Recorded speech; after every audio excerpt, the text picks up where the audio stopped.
கொஞ்ச நாள் முன்னாடி பன்னீர் பட்டர் மசாலா வந்து நான் ஒரு வீடியோ போட்டிருந்தேன். நைட்டு டின்னர் ரெடி பண்ணுறேன் அப்படின்னு சொல்லிட்டு நிறைய பேர் அதோட ரெசிபி கேட்டிருந்தீங்க. நானும் டைம் கிடைக்கும் அதை வந்து வாய்ஸ் கொடுத்து போடலான்னு பார்த்தேன்.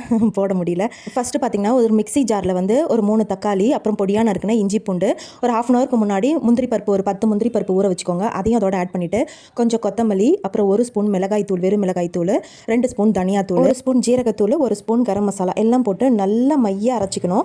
அதுக்கப்புறமா ஒரு பேனில் 1 ஸ்பூன் பட்டர் போட்டுட்டு கட் பண்ணியிருக்கிற பன்னீர் எல்லாமே ஆட் பண்ணி ஒரு 1/2 ஸ்பூனுக்கு வெறும் மிளகாய் தூளும் கொஞ்சமாக உப்பும் போட்டு நல்லா சாட்டே பண்ணி எடுத்துக்கோங்க. ஓரளவுக்கு சாட்டே பண்ணுங்கள். ரொம்ப பண்ணிங்கன்னா அப்புறமா பன்னீர் வந்து ரொம்ப ஹார்ட் ஆகிடும்.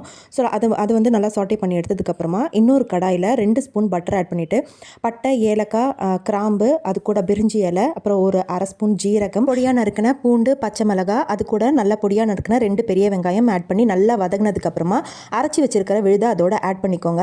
அது கூட லைட்டாக உப்பு போட்டுட்டு அந்த பச்சை வாசனை போனதுக்கப்புறமா அதில் 1 ஸ்பூன் சக்கரை ஆட் பண்ணிவிட்டு தேவையான கன்சிஸ்டன்சிக்கு தண்ணி ஊற்றி நல்லா கொதிக்க விடுங்க. நல்லா கொதிச்சதுக்கப்புறமா நம்ம சாட்டே பண்ணியிருக்கிற பன்னீர் அதோட ஆட் பண்ணி நல்லா மிக்ஸ் பண்ணிக்கோங்க.